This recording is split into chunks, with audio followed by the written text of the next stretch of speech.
Amados, hoje eu quero conversar com vocês sobre um princípio que, a partir do momento que eu compreendi, eu passei a experimentar ano após ano. É um princípio das primícias. Talvez tenha muitos aqui no nosso meio, ou alguém que nunca ouviu falar sobre essa lei espiritual, digamos assim. E hoje, debaixo da graça de Deus, eu quero trazer uma reflexão para a gente poder buscar essa revelação de como nós podemos experimentar esse princípio de honra ao Senhor. Amém? Então vamos ler Provérbios capítulo 3, os versos 9 e 10. Honra ao Senhor com os teus bens e com as primícias de toda a tua renda, e se encherão fartamente os teus celeiros e transbordarão de vinho os teus lagares. Em vários momentos, a Bíblia nos ensina não somente a fazer o que é certo, mas também fazer o certo da forma certa. E nesses dois versículos aqui, eu queria trazer a distinção de duas palavras que eu creio que quando a gente tem essa compreensão, a gente consegue desfrutar mais eficazmente, digamos assim, das promessas de Deus sobre as nossas vidas. E a primeira coisa é o propósito. E a segunda é a consequência, o resultado. O propósito, nesse viés que nós estamos conversando aqui, é honrar ao Senhor. É esse princípio da honra. Nesse versículo específico, com os nossos bens, trazendo as primícias de toda a nossa renda. E qual que é a consequência desse propósito? É o cumprimento da promessa sobre as nossas vidas. Qual que é a promessa? Essa promessa de Deus. E se encherão fartamente os teus celeiros e transbordarão de vinho os teus lagares. Tudo que nós fazemos comunica algo. E muitas vezes a mensagem que nossa ação comunica nem sempre atinge o propósito para o qual ela se destina. A pessoa que vive um padrão de religiosidade, às vezes, ela faz coisas que ela não sabe nem o porquê. Seja bem honesto com você e com a gente. Quantos aqui no nosso meio, assim como eu, na virada do ano, tinha o costume de pular 7 ondas no mar? Levanta a mão assim, quem já fez isso? Muitas pessoas. Eu te pergunto, por que que você fez isso algumas vezes? Você sabe?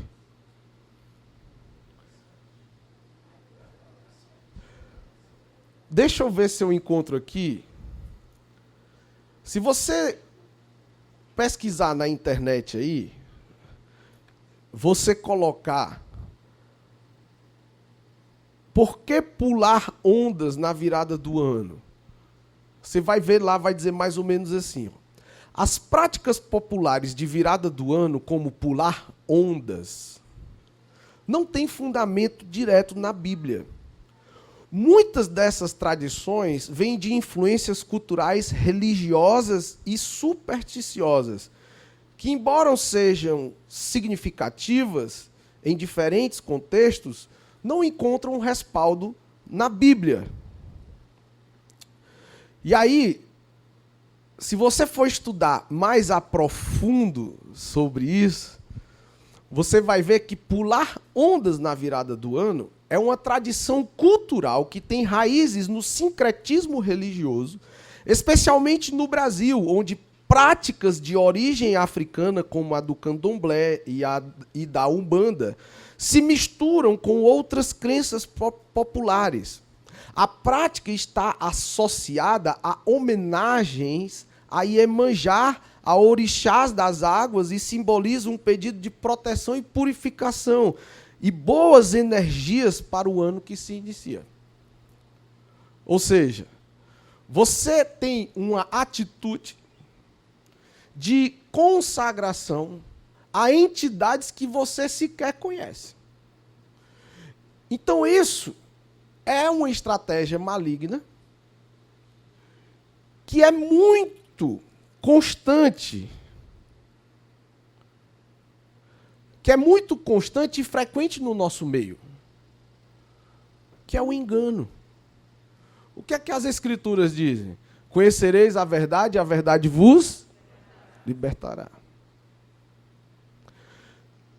Então, quantos de nós deixamos de experimentar o melhor de Deus porque nós não conhecemos a verdade? Não conhecemos a palavra. E como a Bíblia diz, somos levados por qualquer vento de doutrina. Então, muitas vezes, nós somos induzidos por essa correnteza do engano a honrar quem não merece honra. E tiramos do primeiro lugar aquele que deveria estar lá, que é o próprio Senhor. Então, primícias tem a ver com isso. Então, você dá os 7 pulinhos nas ondas lá, come 7 uvas e ainda guarda o caroço, acreditando que está abalando. Não é? Só que a mensagem que nossa ação comunica nem sempre atinge o propósito para o qual ela se destina. Eu fiz questão de deixar isso no telão. Enquanto o propósito é sobre aquilo que nós temos de fazer, a consequência é sobre o que Deus fará depois que fizermos a nossa parte. Então aqui a gente começa a perceber porque que muitas vezes nós temos a sensação de nadar e morrer na beira da praia. Porque o que nós fazemos de fato até é certo, mas nós temos a motivação errada. Nós estamos prestes a celebrarmos o dia do Natal. E Natal não tem a ver com Papai Noel. Não. Isso é uma estratégia maligna para tirar o nosso foco do verdadeiro sentido dessa data que nós cristãos levamos tão a sério. Por mais que não se saiba o dia exato que Jesus nasceu, imagina o seguinte: a pessoa, ela nasceu no meio do nada e viveu sem saber dia, hora, nem semana, e a realidade é que ela nunca foi registrada no cartório e ninguém sabe exatamente o dia que ela nasceu. Por que não sabemos o dia que ela nasceu? Ela não nasceu? Sim ou não? Não, ela nasceu.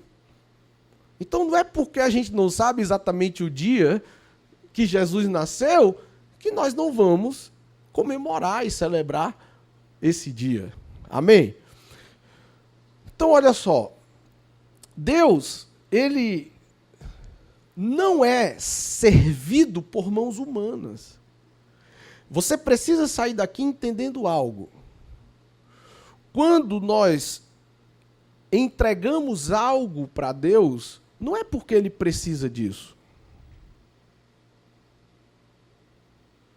Ele não é servido por mãos humanas.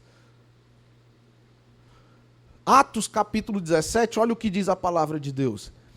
Ele é o Deus que fez o mundo e tudo que nele há.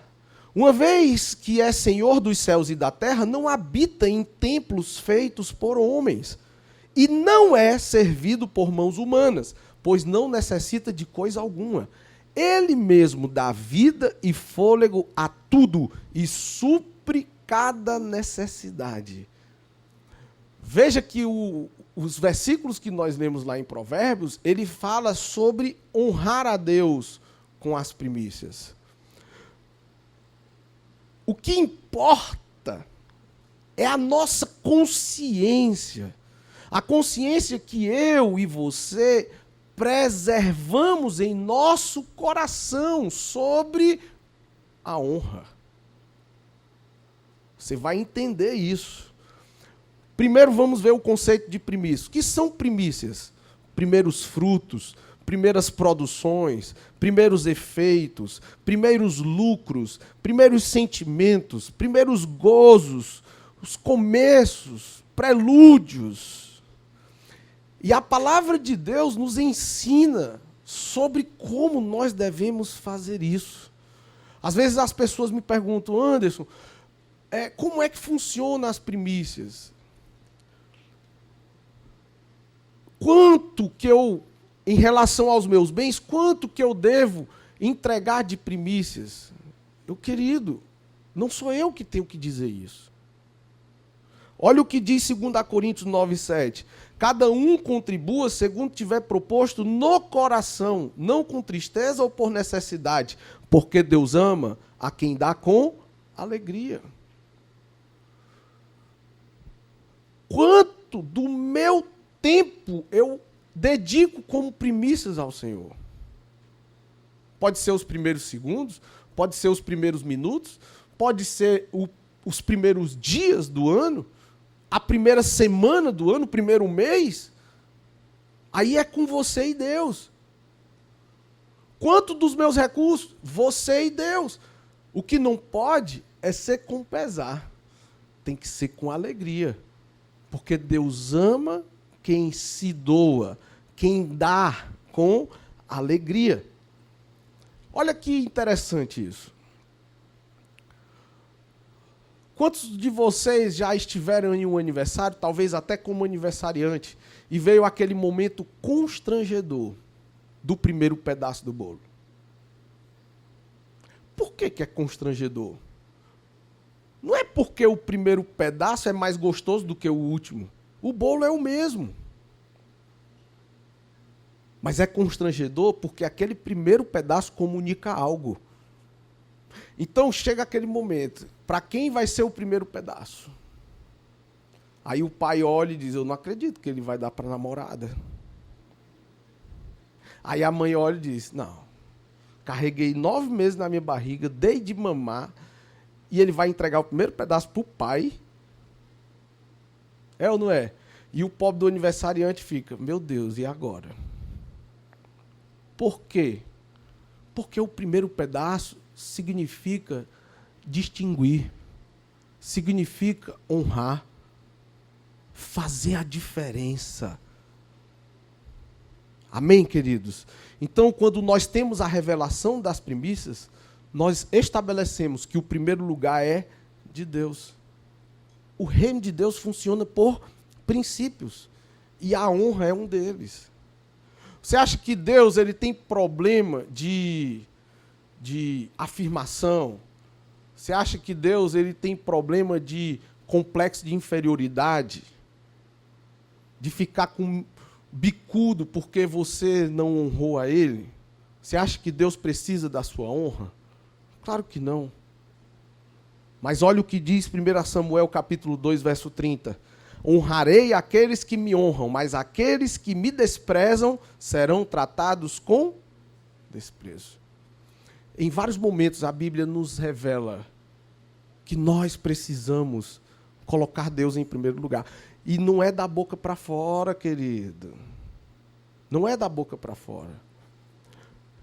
O próprio Cristo ele foi afrontado com um questionamento. Senhor, qual é o mandamento mais importante? Qual é o maior mandamento? Qual é o principal mandamento? Aí olha o que Marcos 12 diz, ó. Um dos mestres da lei estava ali ouvindo a discussão. Ao perceber que Jesus tinha respondido bem, perguntou, de todos os mandamentos, qual é o mais importante? Olha a resposta de Jesus na lata. O mandamento mais importante é este. Ouça, ó Israel, o Senhor nosso Deus é o único Senhor. Ame o Senhor seu Deus de todo o seu coração, de toda a sua alma, de toda a sua mente e de todas as suas forças.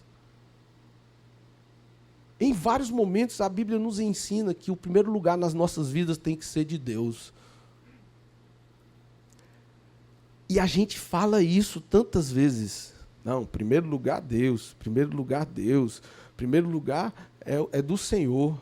A pergunta é, será que é mesmo? Em Lucas, capítulo 14, Jesus ele nos trata de como a gente pode ser um discípulo. Se alguém que me segue amar pai e mãe, esposa e filhos, irmãos e irmãs e até mesmo a própria vida mais que a mim, não pode ser meu discípulo.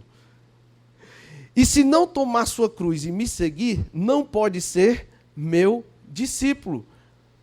Aí Jesus fala no verso 33, ninguém pode se tornar meu discípulo sem abrir mão de tudo que possui. O problema sabe qual é? É que a gente está muito ofuscado pelas ofertas desse mundo. A gente é muito inclinado. Na verdade, nós somos bombardeados de tantos estímulos para a gente ter o que a gente não precisa, para a gente comprar o que a gente não pode pagar, para a gente buscar o que é utópico, que a gente não dá conta de ser. Vaidade, soberba. Nós estamos tão estimulados a buscar essas coisas que aquilo que deveria ser primeiro nas nossas vidas se torna algo trivial, algo secundário. É só você conferir no seu cronograma diário. De 24 horas do seu dia, de 7 dias da sua semana, quanto de fato Deus tem do seu tempo? De oração, de leitura da palavra. Mas não, para comprar roupas, para ter essas coisas que o mundo fomenta, a gente se dedica incansavelmente, dia após dia. E aí sabe o que é que Mateus, lá no verso 33 do capítulo 6 diz? Olha só, busquem em primeiro lugar o reino de Deus e a sua justiça, e todas essas coisas lhes serão acrescentadas.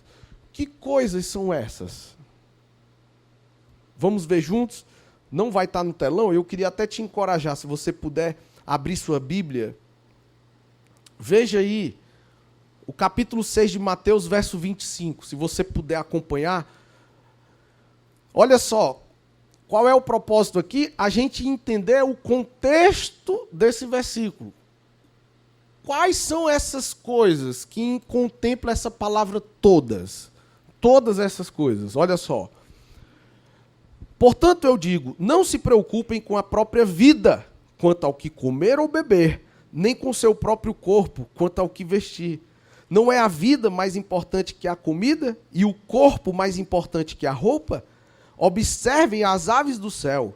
Não semeiam, nem colhem, nem armazenam em celeiros. Contudo, o Pai Celestial as alimenta. Não tem você muito mais valor do que elas? Quem de vocês, por mais que se preocupe, pode acrescentar uma hora que seja à sua vida? Porque vocês se preocupam com roupas. Vejam como crescem os lírios do campo, eles não trabalham nem tecem. Contudo, eu digo que nem Salomão, em todo o seu esplendor, vestiu-se como um deles. Se Deus veste assim a erva do campo, que hoje existe e amanhã é lançada ao fogo, não vestirá muito mais a vocês, homens de pequena fé. O que é que a gente vê aqui? Um exagero da verdade. Na gramática, nós podemos dizer que se trata de uma hipérbole, um exagero da verdade. Mas isso, o Senhor, Ele quer nos chamar a atenção para algo. Para facilitar a nossa compreensão, Ele exagera para mostrar que Ele tem poder para suprir todas as nossas necessidades. O problema é a forma como nós dependemos dEle. A palavra de Deus diz que se o teu olho te faz pecar, arranca-o e lança fora. Então, os meus olhos estão vendo coisas impuras. Pornografia, por exemplo. Aí a Bíblia diz, arranca-os e lança fora. Aí você vai pegar uma colher, que já tem aquela curvinha, né? Aí vai meter aqui, ó. E vai arrancar o olho fora? É isso que a Bíblia está dizendo? Literalmente? Não, está usando de um exagero. E nós estamos vendo aqui que o Senhor, Ele nos garante que quando nós buscamos em primeiro lugar o reino dEle e a sua justiça, nós não vamos ser dependentes dessas coisas que roubam de nós tanto do nosso tempo. Porque Ele precisa estar em primeiro lugar. Vou ler de novo o verso 31 e 32. Ó. Portanto, não se preocupem dizendo o que vamos comer, o que vamos beber, o que vamos vestir. Essas coisas ocupam o pensamento dos pagãos, mas seu Pai Celestial já sabe do que vocês precisam. A minha oração é que eu e você, hoje, a gente possa ter uma revelação de como nós podemos depender de fato do Senhor. É esse nível de dependência que gera um descanso. A gente consegue se desfazer do medo da escassez. Essa ansiedade que você tem de vez em quando, sabe o que é? Muitas vezes é medo de escassez, é falta de dependência no Senhor. Como Paulo nos ensina, cara, eu aprendi a depender de Deus, seja na fartura, seja na escassez. Eu não sou governado por esse governo terreno. Eu sou um cidadão do reino. Eu estou debaixo do governo de Deus. Não é o governo do Lula, não é o governo do Bolsonaro, não, eu estou debaixo do governo de Deus. É esse nível de dependência. Que suba juros, desça juros, a gente continua dando glória a Deus. Com Bolsa Família ou sem Bolsa Família, a gente continua dependente do Senhor. Amém? Claro que, como eu disse, Ele está usando um exagero para chamar a nossa atenção. Não é que nós vamos viver de qualquer jeito. Não é que agora que você entendeu que Ele supre todas as suas necessidades, você vai pegar uma rede, botar lá no quintal da sua casa e ficar vivendo como se não houvesse amanhã, acreditando que vão jogar uma botija de dinheiro lá no seu quintal do nada, que o Senhor vai mandar alguém. Não, não é isso não. Nós não podemos ser irresponsáveis. A interpretação da palavra de Deus, ela tem que ser sistemática. Você não pode tirar um texto do contexto e usar como um argumento, um pretexto, para justificar uma inércia. Amém, queridos? Diga, equilíbrio. Deus é um Deus de equilíbrio. Não sei quantos de vocês tiveram o privilégio de ver a lua saindo por trás da serra hoje ali. É um privilégio isso. É Ele que deixa tudo no devido lugar. Equilíbrio. Amém? A realidade é que Deus não precisa dos primeiros frutos. Nós é que precisamos dele em primeiro lugar em nossas vidas. E este é um excelente exercício para manter o nosso coração consciente disso. É quando nós agimos. Nós costumamos aqui, todo culto, ensinar sobre dízimos, sobre ofertas. Nas células, nós damos essa oportunidade. Nos discipulados, nós ensinamos sobre as verdades bíblicas, inclusive sobre isso. Por quê? Para que a gente mantenha a nossa consciência em relação à honra, ao lugar que Deus precisa ter nos nossos corações. E eu falo isso com muito carinho. A lei da semeadura, ela é real. Aquilo que o homem semear, certamente ele ceifará. Então, se eu quero amor, eu tenho que plantar o quê? Vamos participar, gente? Se eu quero amor, eu tenho que plantar o quê? Amor. Se eu quero atenção, eu tenho que plantar o quê? Atenção. Muito bem. Se eu quero dinheiro, eu tenho que plantar o quê? Deu uma diminuída ou é impressão minha? Amém? Quando chega nessa hora, parece que Mamon silencia a igreja. Porque é exatamente aí que o inimigo age. Qual é a raiz de todo mal? Qual é? É o dinheiro? Diga não. É o apego, é o amor. E é incrível como o Satanás ele sempre quer cauterizar as nossas mentes em relação a essas verdades. Então, quando nós entregamos as nossas primícias da nossa renda ao Senhor, nós estamos dando honra a Ele. Nós estamos demonstrando o lugar especial que Ele ocupa nas nossas vidas. Deus, Ele quer ser o primeiro, não é porque Ele tem problema de complexo de inferioridade. Não, Ele quer ser o primeiro porque Ele quer ser bênção nas nossas vidas. Olha o que diz Romanos 11:16.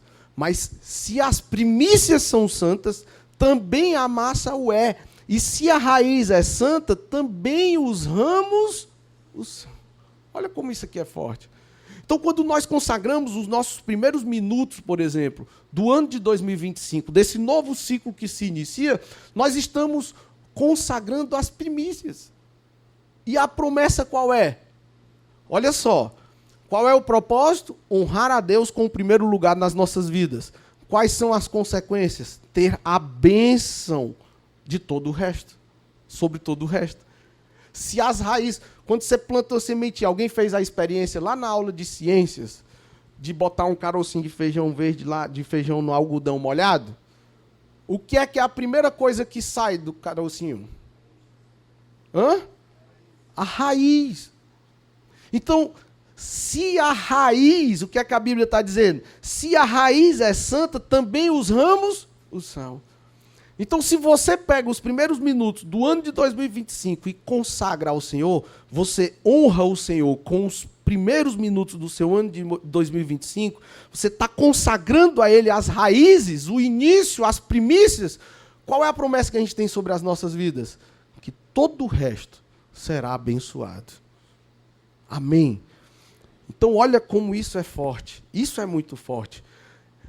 A entrega das primícias é uma santa convocação. Isso está lá em Números, capítulo 28, olha só. Também tereis santa convocação nos dias das primícias. Isso é muito forte. E assim, sabe, queridos, por muito tempo na minha vida, eu vivi como aquele cachorrinho que fica rodando atrás do rabo. Como se o rabo fosse a bênção e o cachorrinho atrás da bênção. Ó. Às vezes nós estamos nessa vida tendo a sensação de que a gente nada e morre na beira da praia. Nós vamos iniciar um novo ciclo e talvez você, mais uma vez, vai botar como propósito ter uma alimentação mais saudável. Talvez é mais um ano que se inicia e nas suas intenções você está, eu quero tirar meu nome do SPC nesse ano de 2025. Eu quero realmente resolver a questão do meu casamento nesse ano de 2025, porque a gente entra ano e sai ano e é como se o nosso casamento só definhasse. Por que tantas vezes a gente tem essa sensação de que a gente não está avançando? De que a gente está sendo fiel ao Senhor, mas a gente não consegue desfrutar das promessas dele, dessa vida abundante. Por quê? Vocês lembram do sepulcro caiado? A palavra de Deus fala sobre os sepulcros caiados. Pessoas que vivem uma aparente religiosidade. Não é religiosidade, uma aparente santidade, mas o coração é perverso, traiçoeiro, cheio de maldade.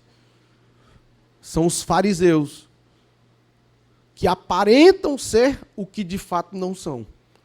Então, o que é um sepulcro? Um ambiente onde tem um defunto e por fora ele é todo bonitinho. Vocês já andaram no cemitério? Tem uns que tem até granito, pedra de granito, lindo por fora. Pedras lapidadas. Mas por dentro é morte, podridão. A religião faz isso, a religiosidade. Pessoas que aparentam ser santas, mas por dentro são cheias de má intenções. Por isso que muitas vezes nós não conseguimos viver o melhor de Deus. Porque as nossas atitudes até aparentam que Deus está em primeiro lugar, mas na realidade, no nosso coração, Ele não está. E eu quero trazer um exemplo na Bíblia aqui, de por que muitas vezes nós nadamos e morremos na beira da praia. Por que muitos de nós temos a sensação de que a gente só trabalha para pagar a conta. E na maioria dos meses nem dá. Sabe por quê? Vamos ver aqui com esse exemplo que a própria Bíblia traz. Está lá em Ageu.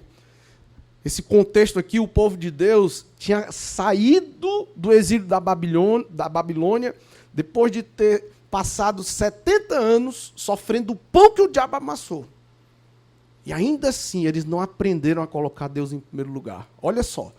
Em 29 de agosto do 2º ano do reinado de Dário, o Senhor transmitiu essa mensagem por meio do profeta Ageu ao governador de Judá, Zorobabel, filho de Sealtiel, e ao sumo sacerdote Josué, filho de Jeozadak. Assim diz o Senhor dos Exércitos. Olha só que forte. Este povo diz, ainda não chegou a hora de reconstruir a casa do Senhor. Então, o Senhor enviou essa mensagem por meio do profeta Ageu. Por que vocês vivem em casas luxuosas, enquanto minha casa continua em ruína? Assim diz o Senhor dos Exércitos. Veja o que tem acontecido com vocês. Plantam muito, mas colhem pouco. Comem, mas não se saciam. Bebem, mas ainda têm sede. Vestem-se, mas não se aquecem. Ou seja, nunca é suficiente. Nunca. Nós nunca estamos satisfeitos. A medida do ter nunca enche. Nós sempre queremos mais. Sabe por quê? Porque existe um vazio na nossa alma que só a infinidade divina é suficiente para preencher. O problema é que a gente fica se apegando a essas coisas. E elas não dão conta de suprir as nossas necessidades. E esse povo estava experimentando isso. Vestem-se, mas não se aquecem. Seus salários desaparecem como se vocês os colocassem em bolsos furados. Assim diz o Senhor dos Exércitos. Vejam o que tem acontecido com vocês. Agora subam as colinas, tragam madeira e reconstruam minha casa. Então me alegrarei nela e serei honrado, diz o Senhor. Ou seja, por que aquele povo estava passando por tudo aquilo? Porque eles não estavam honrando ao Senhor. Eles estavam focados primeiro neles. Ocupados demais em construir suas mansões. Seja no Instagram, buscando seguidores, seja lá no seu trabalho, buscando ser o melhor. Se tem alguém que chegou na cidade com um negócio do seu ramo que parece ser melhor do que o seu, você vai, faz um empréstimo no banco que se quer dar conta de pagar para poder fazer uma estrutura maior, porque tem que ser o cara. E aí dá o passo maior do que as pernas. E aí, quando menos espera, está num bolo de dívidas. Quantos eu já conversei que os pais, depois de terem estragado todo o nome, emanciparam o filho. O que é emancipar? É tornar o filho maior de idade civilmente antes de completar os 18 anos. Jovens com 16 anos de idade, que os pais emanciparam para abrirem uma empresa no nome deles. E não bastasse eles terem estragado o seu próprio nome, agora estragaram o nome dos filhos, e os filhos já vão para o mercado de trabalho todo endividado. Não pode ter nada no nome deles. Quem trabalha em banco sabe do que eu estou falando. Por que que isso acontece?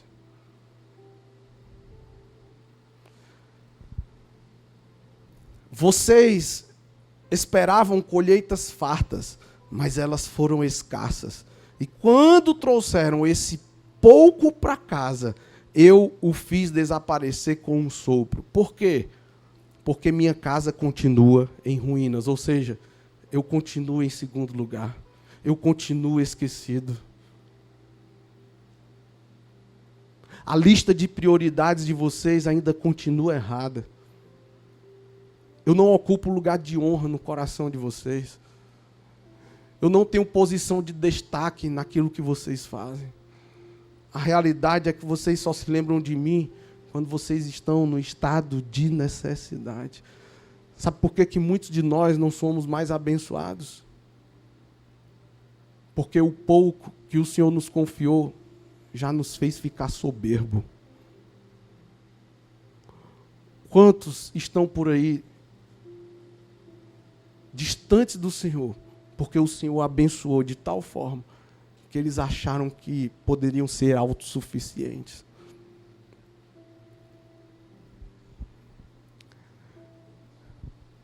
Vocês esperavam colheitas fartas, mas elas foram escassas. E quando trouxeram esse pouco para casa, eu o fiz desaparecer com um sopro. Por quê? Porque minha casa continua em ruínas, diz o Senhor dos Exércitos, enquanto vocês estão ocupados construindo suas casas. Deixa eu dizer uma coisa aqui.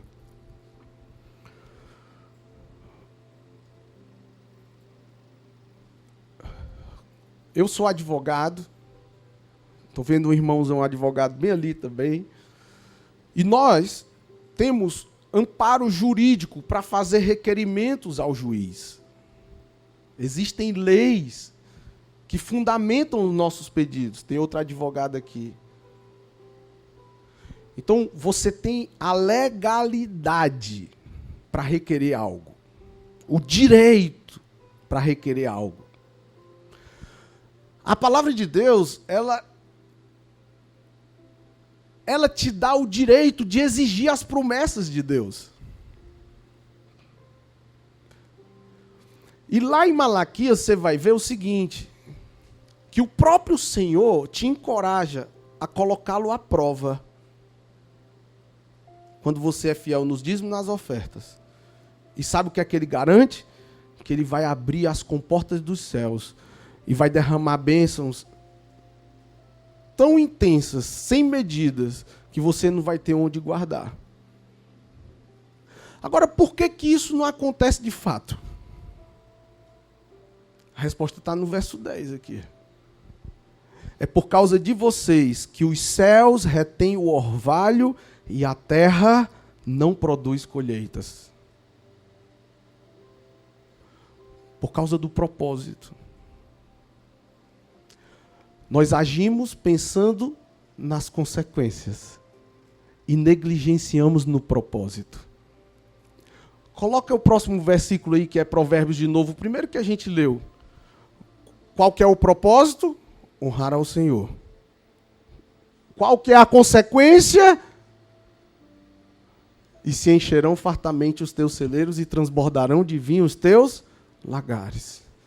Aí volta o verso 10 aí, querida, por favor. O verso 10 de Ageu. É por causa de vocês que os céus retêm o orvalho. Ué,